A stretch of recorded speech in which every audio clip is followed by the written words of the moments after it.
Well, welcome back to the When Heard This podcast. My name is Nate Robinson. I'm here with Pastor Joseph Tillman, Dr. Demon Jr. Yes.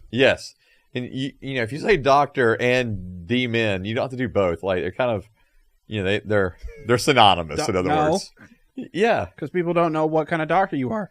Okay. All right. So you're just trying to clarify. It's a clarifying but then your title. The way you're saying demon, though, I mean, you're basically saying he's a doctor of demons is kind of what it sounds like. I don't care. I know.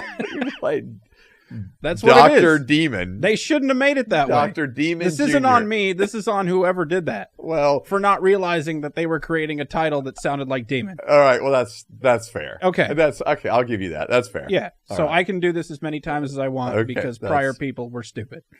And they were supposed to be doctors, apparently. Right. They were supposed to be. Yeah. And they were. They were doctors coming up with a doctoral program. But nobody sat, or unless everybody else sat there while one guy was like, this is what we're going to call it. And they were like, right. And you know what I mean? Especially with it being a religious doctorate. Yeah. Like you would think demon would have jumped off the page at them at some point. Well, I mean, not like the physical, literal demon, but you know, like, hey, this is actually what we're calling it. We're calling y'all demons. Well, maybe none of them believed in them. Man. So it didn't matter. I don't know if coming from Emory, that could have been the case. There you go. Yeah. Cool. Yeah. All right. Missions trips today. Yeah, man. Yep. I just got back from one. Maybe. Sure. Sorta. Yeah. We'll talk. We'll discuss. Said it wasn't. Yeah. So. I don't know. So, are we still doing the ad? Yeah, man. Of course we're doing the ad. Okay. Go do it. All right. Before we get started today with our questions, we want to shout out our sponsor, the Discipleship Group. The Discipleship Group is a systematic training for Christians who want to go deeper and grow stronger in their relationship with God. In these courses, Dr. Jay Zen brings you over 4 decades of study, pastoring, and teaching to equip the saints to make disciples. The Discipleship Group is a series of 6 books, each book consisting of 26 weeks. Therefore, it's 3 years of study. Each week has articles written by the author to read, a chapter from a supplemental book like The Passion for God or More Than a Carpenter, The Master Plan of Evangelism, and there's scripture readings each week from the Old Testament, New Testament, and the Psalms. I've used the Discipleship Group resources for over a decade. I've used them in groups of 2 to 3 people. I've used them in small groups up to 12 people. And I can tell you, as a pastor, as someone who spends a lot of time making disciples and meeting with others, that the Discipleship Group resources are the best that I have found for growing in our faith and for encouraging us to go and make disciples ourselves. Go to discipleshipgroup.com, check out their resources, find out information about Dr. J, and I'm telling you, you will not regret it. Well done, sir. Thank you. Thank you. Perfect as always. I didn't forget about it even while I was in another country. Right. Yeah. Forgot every line word for word. Right. Or remembered. Remembered, not forgot. No. I don't know why I agreed with you on that. Yeah. I got to quit agreeing with you on things sometimes. Yeah, you do. Conquering for Christ. Conquering for Christ. Yeah. Yes. Well, no. It's hot. Well, it is August in the state of Georgia, so yes, it's hot. But actually, we're in a basement. Well, it's crazy though. Like, it's been hotter outside, but like you're just getting like pounded today for some reason. I don't know what's going on. We're not. You would think that we're filming this outside with like 100-degree heat and 100% humidity in Colombia on a missions trip, right? But we're not. But we are not. We're inside. We are inside, which is crazy. It is crazy. Yeah, anyway, I actually feel pretty good. But missions then again, trips. Yeah, I just came back from Colombia. Our website. Everything feels good. Yeah, our website. Yeah, it's awesome. Yeah, you should go there. Yeah, cool. Patreon, go there, sponsor us, support us, encourage us. Oh, we created different tiers of that. Wait, what? Yeah. Okay. And I love the way I find out things on the podcast. Well, you were gone. Well, that's fair. So we're creating new tiers of that. It's $1, $5, $10, and $25. I like it. And it's just however much you want to give us for support. I like it. And we're doing something. Oh, I should have talked to you before we started talking about this. Yeah, it's fine. We talked about it a long time ago, though. Right. So y'all just come up with stuff and that's fine. Yeah, that's good. Yeah, y'all do things without me and then tell me what we're doing. Part of recording now is going to be answering a couple other people's questions. I like that. So we're going to ask for people's questions. And nice. If you, there's some way to do it. I'll have more information next time. I forget. Courtney set it all up, and I don't remember. I was going to say, anyway, where's the brains of the operation? Yeah, right. We need her here. Facebook. Yeah. Social media. Yeah. Please go there. God, it's hot. Go to Facebook, go to YouTube. Yeah. Go to all the podcast platforms, right? Like, subscribe, hit the notification bell. Comment. Share your favorite videos with your friends. Absolutely. Please do. Yes. It'd be amazing. Yeah. Get the word out there that we're doing stuff. Yeah. Or maybe more. Or one. That's good enough. Fine. Yeah. Cool. Missions trips. What is a missions trip? What is a missions trip? Yeah. Man. Is it missions trip or mission trip? Yeah. Okay. Yeah. So, no, we're going on a mission singular trip. A mission singular trip? Mm-hmm. Mission trip. Okay. Or are you going on a missions trip? I guess you could do it either way. Are there multiple missions that you go on a trip for? Yeah, I guess that's the thing. It's like it could go either way. I'm going on a mission trip. Or tell one person about Jesus trip. And then eat do cool food and then do like some humanitarian aid. Go boogie boarding and then yeah, okay. So build a mud hut. All right. So for me, a missions trip, okay? Plural this time. All right. Yeah, we're gonna do a plural. Who cares? All right. So all right, on a missions trip, for me, it is going and serving, okay? In another country. Sure. For a short period of time. Okay. Right. So like you're on a mission trip, you're there for, I don't know, a week or 2 weeks or something like that. Okay. So that's a mission trip. Okay. But I'm going and serving and hopefully going and proclaiming. Okay. Okay. And the serving can look to me a couple of different ways. So it could be that you're going and serving a local church there, and you're partnering with the local church. They've invited you to come in, and it could be like I just got back from Colombia, and they invited me to come down there to speak at a leadership and pastors conference. Okay. So that's what I did. And you said yes and went. So I said yes and went. Yes. And because you don't know how to say no. I mean, I do. I just don't do it probably often enough. But like this local church in Colombia, for example, like I've been going down there with them since 2015 or 2016. Okay. So it's been like a decade of me connecting with them, at least once a year, every year since then, except for the COVID year. So, so really connecting with them. We only had one COVID year in Georgia. We really did. Yeah. I forget that actually others had like multiple years. Yeah. Like, it was like 2 years or whatever of COVID. Yeah. Like, that's insane. I don't know how people made it. I don't either. I mean, seriously, like I was about to lose my mind with like 3 months and I was like, I'm done. I don't know how people made it longer than that. Anyway, so. I started COVID hating myself. So think about where I got at the end of that year. I'm glad you're still here. So, yeah. Anywho. All right. So for me, like going down there and serving a local church. Okay. So it could be that they're asking you to preach, to teach, to train, equip. They could be asking you to partner with them in a service endeavor. So it could be that you're partnering with them to, provide, clean water or any other type of humanitarian aid, there. With that local church and in their community. Or you could be going through a missions agency, partnering, with a missions agency, doing similar things, going through a missions agency instead of a local, church. And so that's for me, like the heart of what you're doing. So you're going there proclaiming, you're going there and serving. And again, even if you're doing like the humanitarian stuff, like let's say I've been down to Guatemala before where we were making water filters so that, individuals could have clean water, right? And so that's what we were making, these water filters. And so that's awesome. But then we were also going house to house and sharing Christ. And so I think there has to be, like, if you're going to be just serving, I don't want to say just serving, if you're going to be serving or doing some kind of humanitarian aid project, I would hope that you're also sharing the gospel. How'd you decide who got water and who got Christ? Who got water and who got Christ? Yeah. Well, so we were working with a local church.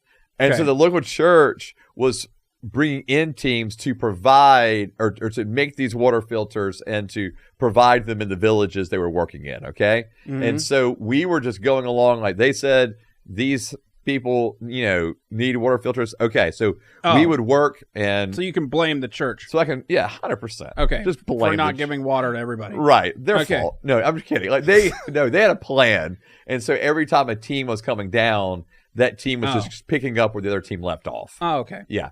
And so the goal was that every house, in that village would have water filters. Okay. So that was kind of the point.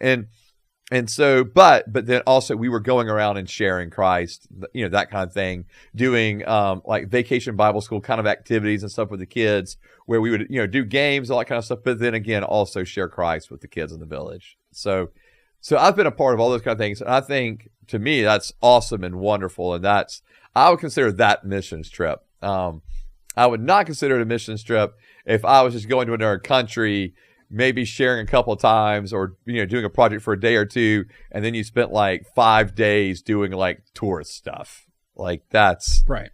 no, That's most of them, though. I don't think that's most of them. I really don't. Okay, all of them.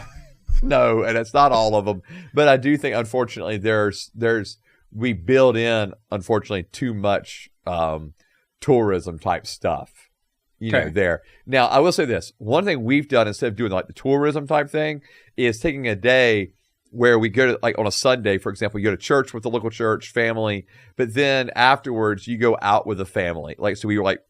Break our teams up into groups, and then those groups are paired with families from the churches, and they get to hang out with the families Okay. and get to know them. And I think that's a cool thing where they get to know the people they're working with. How? What do you mean how? Nobody speaks the same language.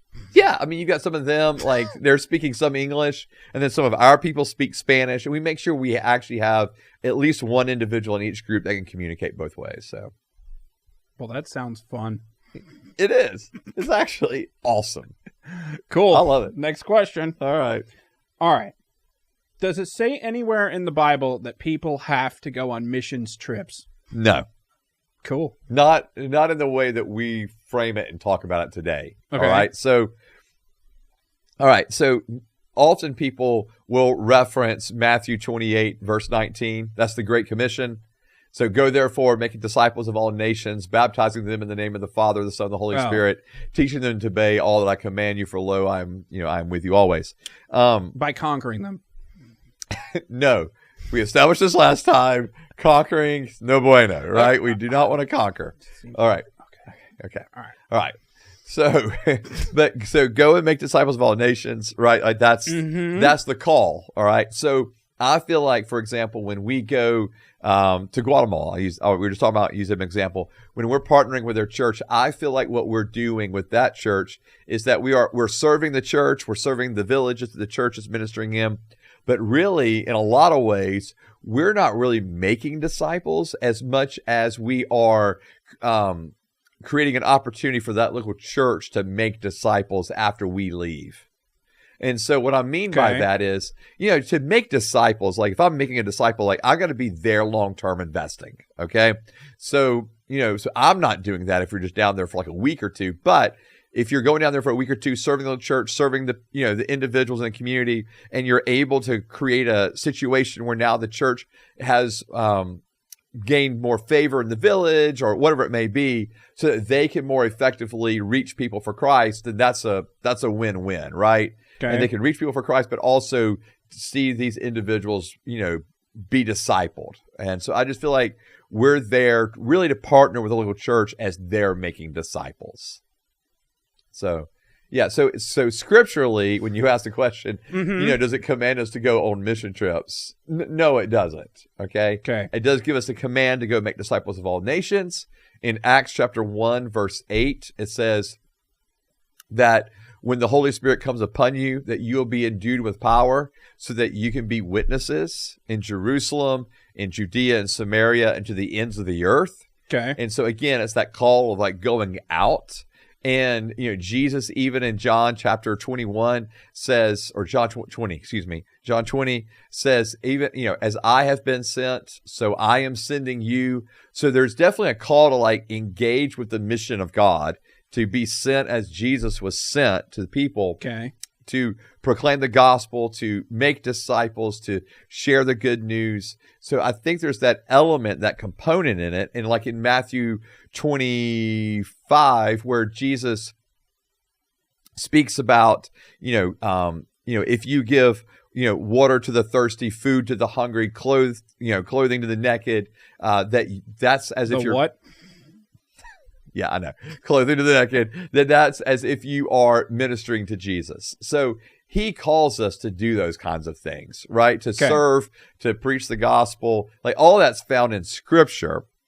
Now, how they go about it, or how we go about it, is different. So it's not like it's located in the sense of go and make disciples through mission trips, right? Okay. Go and serve through mission trips. But I do think mission trips can be a part of that. So is the mission trip a modern invention that we came up with that is kind of nonsense?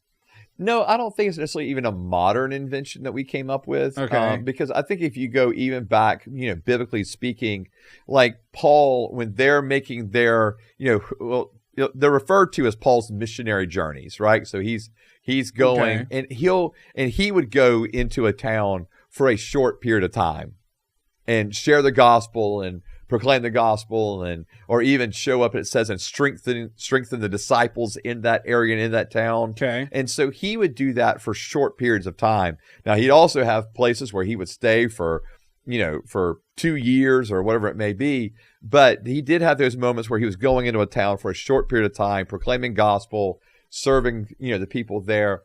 So I do think there's a biblical precedent for it. But I think the way that it has what it's turned into today, it's often kind of described as like the modern missionary movement. Okay. Because missions being one part of that, or one component of a broader missionary movement. And so where people are going on mission trips for the sake of, doing these things. But with that has come some critique of how people have gone about doing mission trips, and are they actually effective, and do they even possibly harm more than they help? Okay, so why do churches go on missions trips / send all of their teenagers to another country to go on a missions trip? Yeah. Okay. Is it just to get rid of the teenagers? Because that makes sense. What's interesting is, so I was, I oversaw missions at the previous church I was at. Mm-hmm. We took mission trips every year with teenagers. And for me, it was like I think of it as like an exposure for young people to see how the rest of the world is living. Okay. How, and not that it's all we have National Geographic. I know. But when you're there, you're walking through it looks a terrible. Mayan village in Guatemala. Whatever it is, it looks terrible. Well, what I'm saying is, when you're there and you're going through like a Mayan village in Guatemala, or you're walking through like the favelas, or like where we were in Colombia, where like we're in a church that's in the surrounded by the poor hills, the favelas, then I think it gives you just a perspective of the way people are living in other countries. Mm-hmm. And hopefully, if the trip's done right, if there's the proper kind of communication and those kind of things and service, then it helps young people to kind of frame their lives in America, or view their lives in America in a maybe a different way. And not that they have to become like, oh my gosh, we're the worst in America, or feel guilt-ridden or shamed. It's just that, oh, okay, there are individuals in other countries that really need financial help or support, because they're genuinely struggling just to survive, right? Mm-hmm. They don't have clean water. They don't have access to food, whatever it may be. And like healthcare, those kind of things. Like, so hopefully it would inspire people from that point on. And let's say they never go on another missions trip, but they feel inspired to invest and to give and to pray to be part of a church that's sending people there on a full-time basis. Okay. Hopefully, in other words, it gives them that global perspective of gives them a view of the global church that we often don't have in America. So it can be beneficial. But, and this is where the but comes in. This is the however. That for churches that it really needs to be done the right way. Like, I feel like at times. What's the wrong way? Okay. Give me the worst case scenario.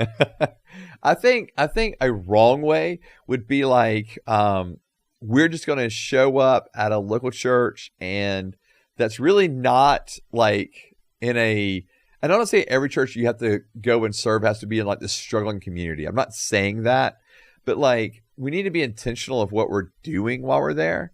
Okay. And so like if we're sending like all this, like every year we're sending teams down to do like vacation Bible schools with kids, and it kind of creates this sense of like, the kids are good, we're and the teenagers are all helping with it. Here's an honest question I have. Okay. Wouldn't it have been better for us to train and equip, if we needed to, train and equip the locals to do it?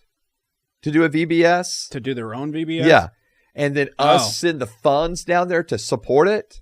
Yeah, that's quicker. And it doesn't cost near as much. Yeah. And so the other money you could give, okay, the money that you would have raised via, airline ticket, those kind of things.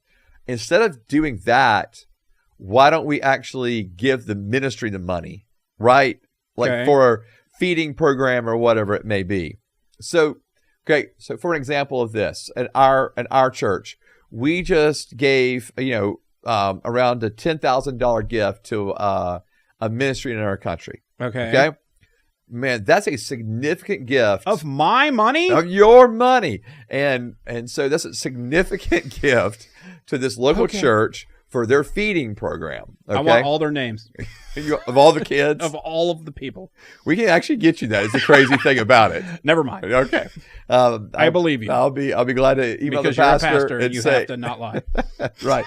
Seriously, I could email the pastor today and be like, hey, can you send me the names of the kids? And he would do it. No, thanks. That's all fine. Right. All right. And so, but all I'm saying is like, I pay tithe now. Yeah. Man, proud of you, dude. I'm proud of you. Yeah. It's not what I'm supposed to pay according to percentage. Okay. But give. It's enough. Give. Right. For Jesus. We just start giving. For now. Giving is good. Cool. Okay. And so, so my point being is like, so we were able to. So you're welcome, Columbia, or wherever the hell you went. Come on, man. And so anyway, so we give this gift, right, to the church. And so now that's a gift they can use for the feeding program, right? Okay. That same amount of money, like we could have taken a team of like 10 people down there. Yeah. And that would have, seriously, and that would have covered our flight and our lodging and our food, and then a little bit of a gift for the, so at that point, it's like, and I'm not saying we don't take trips. I'm just saying we need to be intentional about the trips we are taking and why we are taking them and what we are doing. So it's like the Feed a Kid in Africa program or whatever. Yeah. That works. Yeah. I'm cool with that. Yeah. I mean, we sponsor a compassion child. My family does, right? What is a compassion child? I'm sorry. So is that a different than a regular person? No, it's a child that's being sponsored through Compassion International. Oh. Okay. So it's like, so we send X amount of dollars, a month to Compassion, and then they in turn allow, those funds help this child have food and go to school and those kind of things. Why do all of the Christian organizations just pick a fruit of the Spirit and then call it church afterwards? Right. Okay. Well, all right. To be compassionate is not even a fruit of the Holy Spirit. But, whatever. Yeah. So let's get a fruit right first. But anyways, I think that Orange Ministries. Right. No. No, they're trying to connect. They're having compassion, or they're having mercy, or whatever it may be. No, so I do think that there's a way to give, and there's a way to group. Like again, I just went down there. Like, so I'm not saying we don't take teams to places. It's just we want to be intentional about what we're doing while we're there. And you're not sick right now, right? I'm not. Oh, thank God. Just shooting your hot breath across the table at me for an No, hour. I'm great. Okay. As far as I know, I'm good. I mean, Okay. my stomach's a little shaky, but Oh, good. it's fine. It's probably just a parasite. It's not contagious. Okay. Yeah, it's just a parasite hanging out in my stomach. That's all. Uh-huh. Right. All right. It's Cool. kinda- Okay, well, I thought when you said the worst trips, I thought that you were going to say that like Mormons going on missions trips or progressive Christians going and telling everyone that they can be gay and get abortions and stuff. Gotcha. And Okay. climate's bad and Right. yeah, that's what I thought you were going to say. Okay. No, I guess I wasn't thinking about that lens. Oh, okay. I was thinking about like the groups that, they'll go down there and they'll like surf for like a day or two and then they do like a fishing trip for 4 days. Right. And you're like, what? Fishing for Christ. Right. Like this is Christ fished. yes, he was with Peter on a boat. They Yeah. caught all kind of fish, Yeah. right? Yeah. And then they left all those fish Yeah. behind and he said, let's go be fishers of men. Right. But whatever. So, And they only had 2 left, and then Jesus had to do magic and make a bunch more fish okay. Well, that's another after story. they went fishing. That's another story. Where'd all your Right. fish go? I thought you guys were fishermen. No, they quit fishing. They'd follow in Jesus. Oh, right. So then Jesus just kept doing miracles that involved Fishers fish. of men? Fishers of men. Oh. Yeah. Okay. Yeah. So the story should have been that Jesus was breaking people apart. It turned into a bunch more people? No. Okay. No. All right, mission No. trips. Anyway. All right. Mission. Yeah. Let's stick with mission trip. Okay, I have sorry. no idea what you're talking about at this point. I mean, I do, but I don't know why. Okay. So was that question done? I don't know. All right. So missions trips can be bad. yeah, I just think here's all I'm saying is I think let's make sure that and I'm not even against like we've done VBS type stuff, right? I'm not saying we can't do stuff for the kids.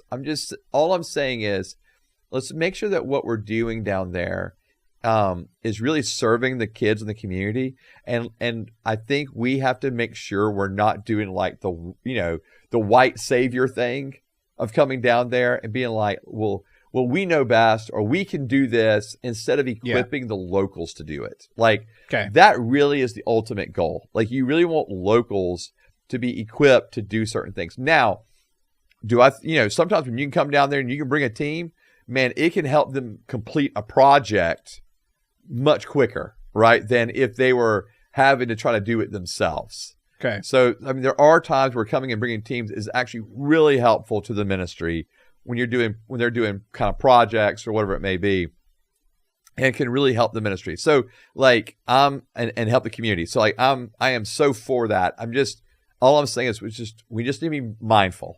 Okay, of how we're doing, what we're doing, and hopefully, even if you're doing like projects or those kind of things down there, hopefully you're working with the people in the community as well. Okay. Because that's a big deal. If you're able to work with people in the community. So where do all these teenagers get all the money from to go on missions trips? Yeah. And that's actually, this is a big critique of short-term mission trips. Yeah. So if you've ever read the book, When Helping Hurts. Nope. No, I don't. But anyway, if anyone else has read the book. I feel like that's evident. If anyone else has read the book, When Helping Hurts, that's one of the great critiques is, there's a chapter where they start off saying, this is the amount of money that's spent every year on mission trips. Yeah. And it's an absurd amount of money. Because I remember the missions trips when I was in high school, it was like somehow you needed to find $1,600, and that was back then money. Right. Pre-depressions and diseases and stuff. Everything, yeah. Yeah, and that was a lot of money. Yeah, it was. And I was like, well, can I just have it? Why do I have to say, hey, I'm going to go on a big expensive trip for my family to care about me? You know what I'm saying? Yeah, that's the only time your family cares about you. It's when you go on a mission trip. They're like, all right, well, here's some money for you. Yeah, I get you. Like, I do think that that's a reality of individuals are raising a lot of money for these mission trips. And so you walk up to them as an innocent teenager and just go, if you don't give me this money, I can't do Jesus's work. And they're like, ugh. Right. Yeah, and they hate it. Yeah. Yeah. Yeah. I get you. And I do think that's one of the things I was just talking about, like how are we using money? And are we giving money? Like, are we giving money only when it's like if our only missions giving is giving to teams when they go, we're missing the boat. Because finances really can have a much greater impact in third world countries if we just send them money directly. And so I think there has to be some combination of the two. But that is how kids get, you're asking about the money. Like they're raising support, so family members, friends, church family, businesses, individuals on Facebook. You'll see, pages on GoFundMe's, on Facebook to go do a mission trip. You see all of this stuff, and that's how they're raising money. Not doing it. Good for you. Can't have anything. I would support a missions of, we'll give you solar panels and phones and Starlink. Okay. And then you can get connected to all the Jesus stuff on the internet. Right. And you can preload the phones with all the Jesus apps. Right. And you don't even need us. Put it on kid mode so they can't get any porn or whatever. And that's what you could do. Yeah. And then you can just leave them to their own devices. Let's see what you did there. And that's it. Yeah. You never have to do it again. Well, that's one way to approach it. Yep. I get behind that one. Yeah. What's actually interesting is there was a ministry, and that's similar to what they were doing. Okay. But they were giving phones, but they were so it's like phones and they're basically like satellite type phones. Gentleness Ministries. Okay, was it called? I don't know. And so, anyways, but what it was doing was allowing these individuals to have the phones to be able to connect, to be able to have the apps and the things you're talking about. Yeah. To actually listen to the Bible and their language and all that kind of stuff. It's pretty technology absolutely can be used as a tool. Yeah. For good. Ask ChatGPT anything, and you can make your village better. Well, I don't know if ChatGPT knows how to make every village better, but it knows how to do everything. That is what it seems like, at least at this point, at this juncture. But I do also think that there is something about the face-to-face, right, interaction with individuals. And here is your phone. Right. Bye. Yeah. And so, no, I do think there's something about, going and discipling and those kind of things. But I don't disagree with you. Technology can be leveraged for good. Yes. In a lot of these different places. Yeah. But Christians are too afraid of it. There is a bit of a stigma. Yeah. About AI taking over the world and those kind of things. Because you could accidentally download a boob. Yeah. Well, but that's been there, at this point for quite a while. Yeah. I just but they still don't like it. No, and Christians have always been a little bit slow and to embrace new things like technology. Yep. And I can even and it's not just I can even remember being that jerk that was I was slow to the game with when there were cell phones that had Bible apps and all those kind of things on it.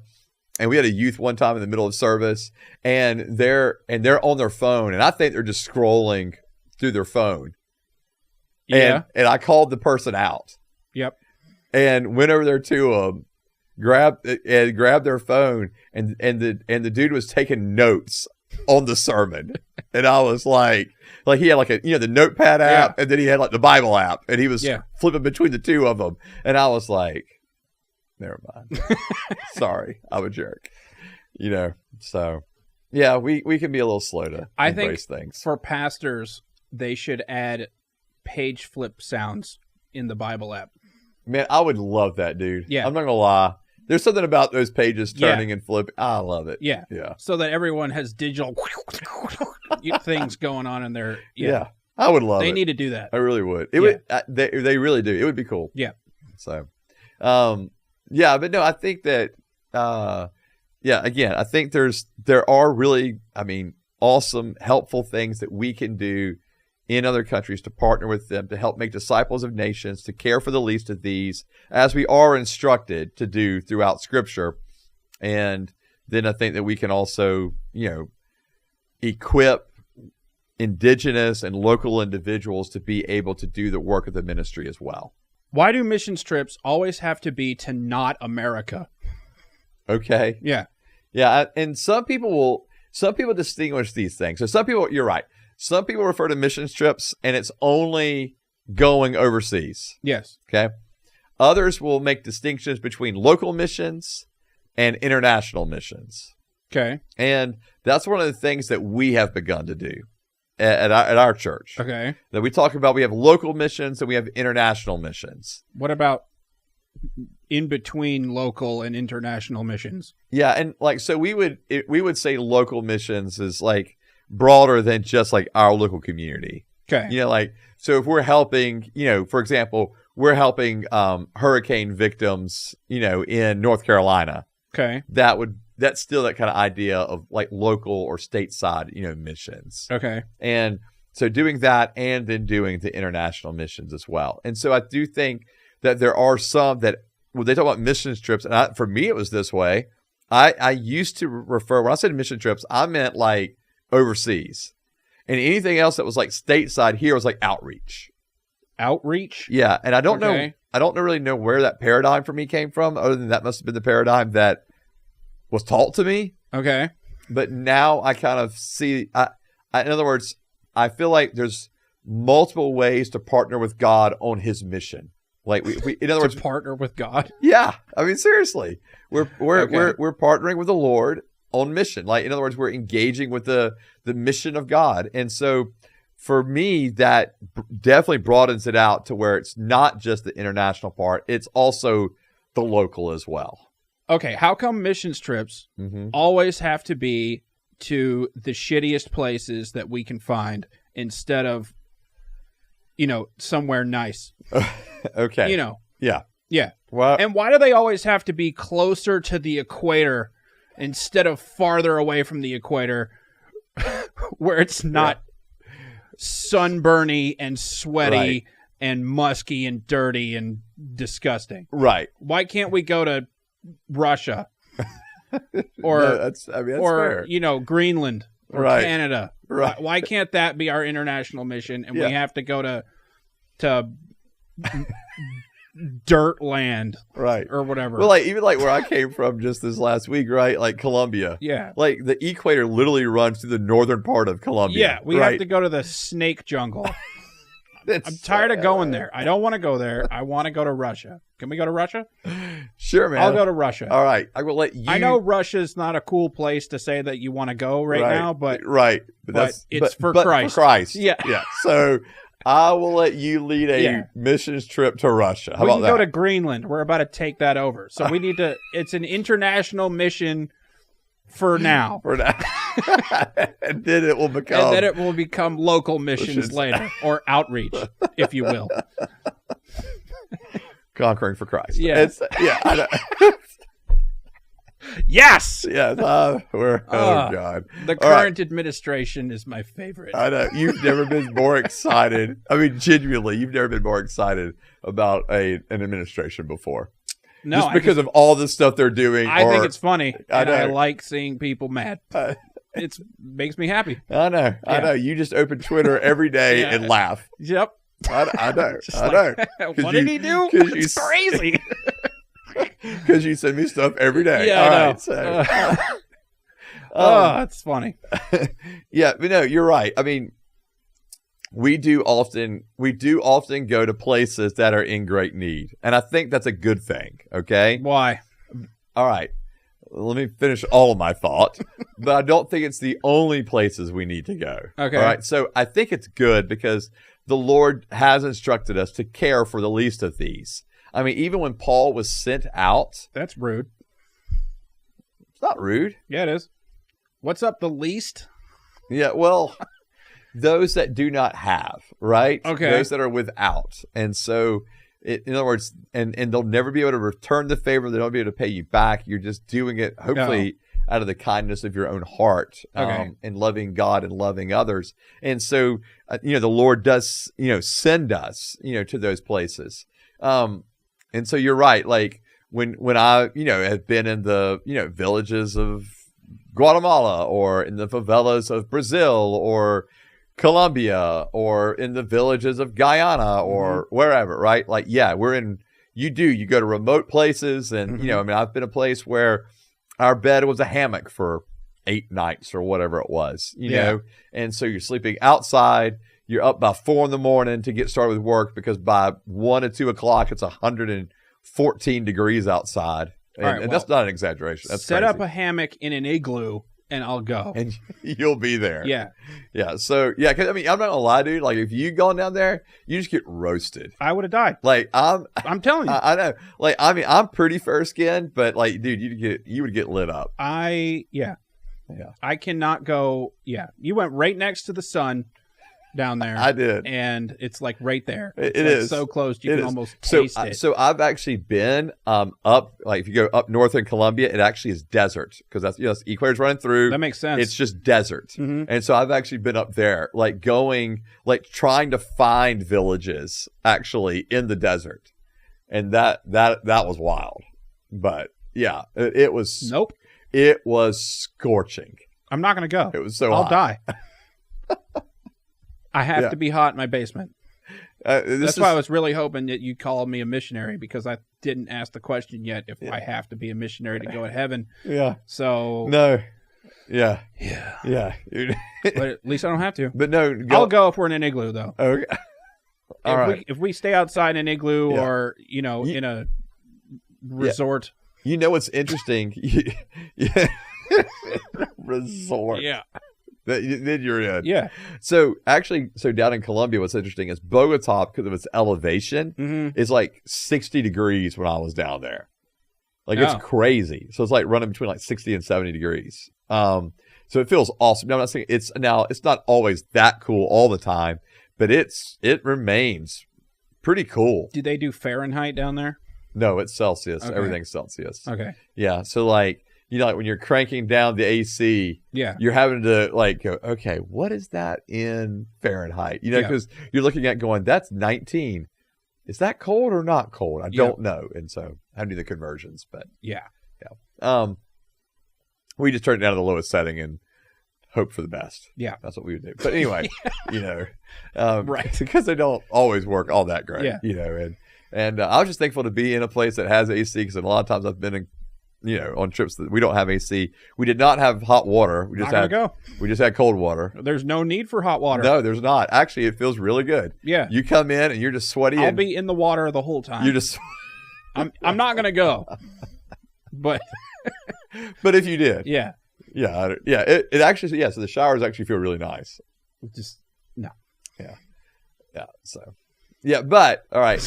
But you're asking about why we always get a battle. But there actually has been because you're right. Like, look, in the United States, when we think of missions, we tend to think of, you know, going to, you know, Central or South America, going to Africa, and you're thinking, you know, or going maybe to India or Thailand or somewhere like that, right? And so you're right. We're thinking of going to places that are impoverished or that have that are just in need of a lot, right? And so that's true. There has been a movement lately, but probably not in the mission trip world as much, but in the missionary world of getting missionaries into places like Europe because the Christianity has declined so greatly in those countries. Okay. And so you've seen an uptick of missionaries going to European countries. I remember when I was in college and there was a couple and they had, you know, gotten married and they were going to be missionaries in France. And I was like, really? Sounds great. I mean, I was so judgmental. I was like, I'll go. You're like, really? You're going to France? Oh, yeah. That's where you're going? And like, that's where you're going, like, to do mission work? Like, I was it's just an arrogant, just judgmental jerk. But now looking back on it, I'm like, because they needed the gospel. Because Europe, I mean, being a fully post-Christian continent at this point, right, desperately needs the gospel. It's a Muslim continent at this point. It is becoming more and more Muslim. Yeah. The number one boy's name for babies in England? Yeah. Muhammad. And it has been that way for years. Yeah. That's wild. Mm-hmm. But anyways, that's a yes. So you're right. So I actually think that individuals going to European countries to serve as missionaries for the sake of proclaiming the gospel is a really needed cause. Okay. And one thing we've not talked about really at all, and I do want to make sure we hit this because it can come across as, because we're talking about missions, we're talking about it from our context, but like missions has become such a global movement and not just a United States movement or Western, like US and England kind of thing. Like you've got missionaries, from all over the world going to different countries now. So like you've got a lot of... What's the point? You've got a lot of missionaries going to Europe from Africa, from South America. And so I think that's incredible. Why? What do you mean why? Okay. Okay, first of all, I have a different question, and then I want to ask you this question. Okay. All right, so why do American Christian mission trip people always have to go to where brown people are? Yes. You're not wrong. Yeah. Yeah. Like, is there some racism in where we choose to go do missionary work a little bit, or what's going on? Yeah. So I don't think that, all right. At least for those that I work with, I kind of think that there's no racism or anything like that going on. Okay. All right. And the reality is that because we are so unbelievably blessed here in the United States, that when we look south of us, so we look down to Mexico and you keep going south, you just see unbelievable poverty and need throughout those countries. And historically, you've seen the need for them to come to know Christ. Okay. All right. And so those two things together have kind of fueled missions to Central and South America from the United States. It's the same reason it's fueled missions to Africa. You've got poverty and physical need, along with the fact that they need to hear the gospel. And so no, I don't think there's racism involved in that. It's just physical need plus needing to hear the gospel. Now, I do think where racism has come into play historically is the fact that you have white missionaries going to these places, and then when they would lead people to Christ, they want these individuals to now basically acclimate to a white American culture, dress like us, act like us, talk like us, do the things that we would do in it.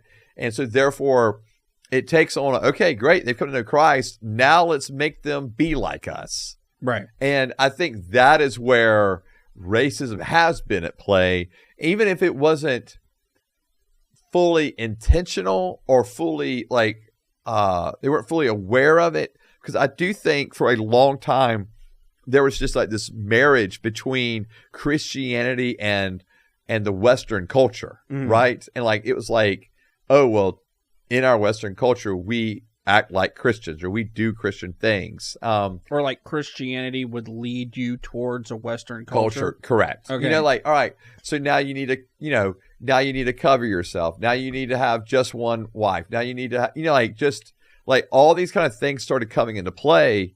And unfortunately, we started as American missionaries saying individuals, we're moving past essentials, right? We're moving past essential doctrine and past essential things to follow Christ in. And now it was like, all right, y'all need to dress the way we dress. You need to act the way we act. You need to eat the way we eat. You need, all those kind of things. Like, it's just kind of a weird way that unfortunately the missions movement at times played out in other countries through American missionaries. And not just through American, it could be European as well, when the Europeans were also sending missionaries, and I mean, anyway, so I think that has been a unfortunate reality.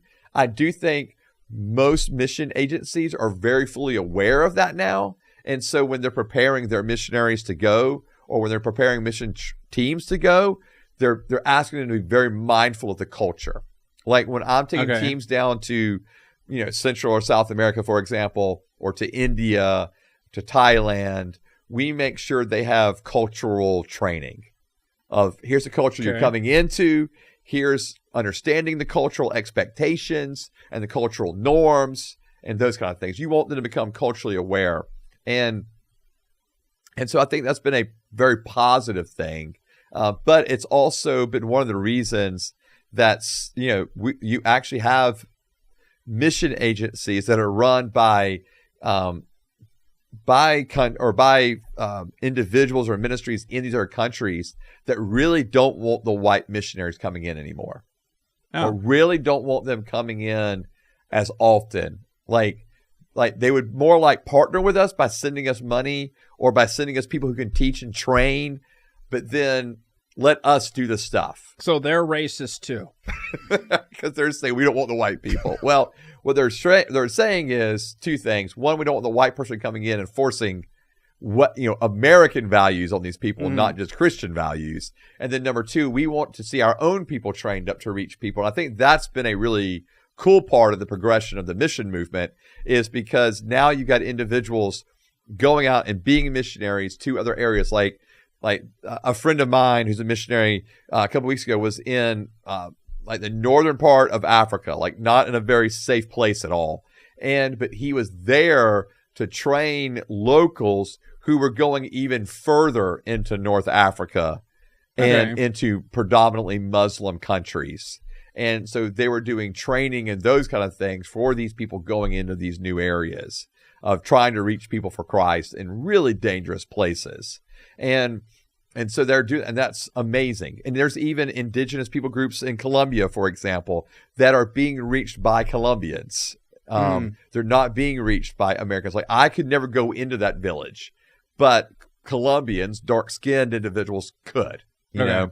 And so I do think that's been a really cool progression of missions. So now like the local church I partner with down there in Colombia, they have a whole missions endeavor into an indigenous community that's hearing Christ for the first time. Cool. And that's awesome. And it's this church spearheading it. And and it's been amazing. But it's really different. Like individuals, when they come to know Christ, like they have to leave the community. They're exiled from the community. And so it's a big deal when they come to know Christ. The community does not receive them or does not allow them to remain. So I think there has been a progression and a movement in the missions thing. And I do think, like for me, when we're going down to Colombia, what I'm being asked to do, go down there, I teach and I train. That's what I do. Like that's the whole, whole thing. Why can't they teach or train their own people? Well, because what do you know that they don't know? Yeah, they got the same Bible, right? 100%, 100%, and they're really good pastors, you know.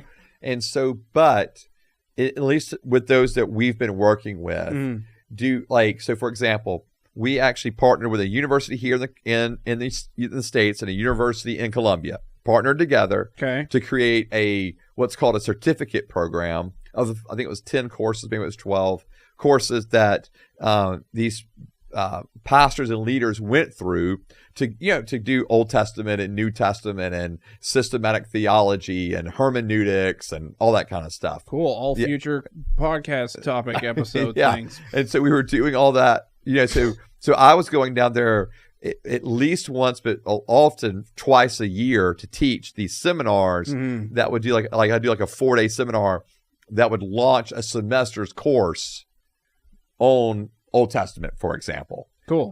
And so my point just being is they've not had the training in that sense. You know what you could do? What's that? You could film it and send them a link. Yeah. Stop wasting money. Well, that's see what I'm saying? Yeah, but you got but to be able to be down there to answer questions and all that kind of stuff. Do it live. It's very helpful. So, we have actually done some of those things recently. Yeah. I mean, honestly. And so, even COVID helped with that, to be honest. Thank you, COVID. Yeah, we even did our first Facebook Live with the church down there during COVID. Yeah. I mean, and so that actually has worked. It has helped. And so, but anyway, so like we took like a group of, pastors and leaders in this community through this training, and they had a graduation for them, and it was really awesome. And it was a big deal for them, but that's kind of part of it. Like they've not had the Bible training or those kind of things. Now, when you do things like hermeneutics, which is like, that's cool. What is that? So hermeneutics is the tools that we use to interpret scripture. So in other words, understanding like scriptural context, linguistic context, like historical context, not like a book, but cultural context of what's going on in the scriptures. Okay. Oh. And so that they understand the passages of scripture better, right? Okay. They're learning how to interpret. And so like even like this trip that I was down there, it was for pastors and leaders. And so it was just going down there and again, equipping, training pastors and leaders. And so I'm grateful I've had training, like my doctorate was in preaching and leadership. So for them, it was like passing on some of that information, right? Okay. But then they take it and they run with it. And so you let them form it to their community and to their culture. You're not like dictating to them how to make it integrate, Okay. And so, but it's just offering things like that. But then they go and they're doing stuff, right? Like where they don't need us for everything, which is awesome. They just need your money. You know what's really cool? This particular church has never asked us for money. Not one time. Pretty amazing. Because you give it to them so much that they don't need to ask? This is what's wild. This trip, actually, so I've been down there for 10 times. Outside of COVID, we gave a gift during COVID. Okay. Outside of COVID, this was the first trip I ever took money with me to give to the church. And it was a very small amount, actually. Relatively, right. It was $5 because it converts to like $10 million. No. It was actually really. I mean, it was $500. That's all that it was. Okay. But that actually converts to quite a bit of money, right, for them. But our point just being is we don't want to like overgive to where they begin to expect it or want it. It just like, here's something to help offset the cost of the conference they put on, and those kind of things. Okay. And not that they asked for it or expected it. We just wanted to bless them with it. So it's cool seeing the local there on the ground doing more and more of the work now. Well, tell them you're welcome for me. I will send him a message. Nate says, just kidding. So I had the pastor's son. Uh-oh. The pastor's son is watching our podcast. See? And why'd you go? Right. He said, I don't understand. And he said, this is what he said. He said that the man you do the podcast with, I said, yes. And he said, he's crazy. I said, yes, he is. Yes, he is. And so, but no, because his English, sweet. He's just kind of getting into where he's talking, speaking a little bit of English. And so, he's listening to our podcast.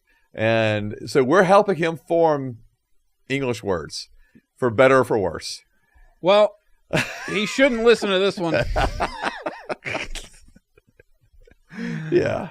I'm only making fun of it down there because it's hot and I can't do it. I know. I get sunburned here. I'll just die. Because there'll be a point during the trip where I will forget sunscreen. Right. And then we'll have to take some 48-hour bus ride and the bus won't have a top on it and I'll die. That's what'll happen. And then I'll be just burning in the hospital in a foreign country. And that'll be my life. And then I will die there. And that's why I can't go. Sorry. You really thought this out. Mooey gringo.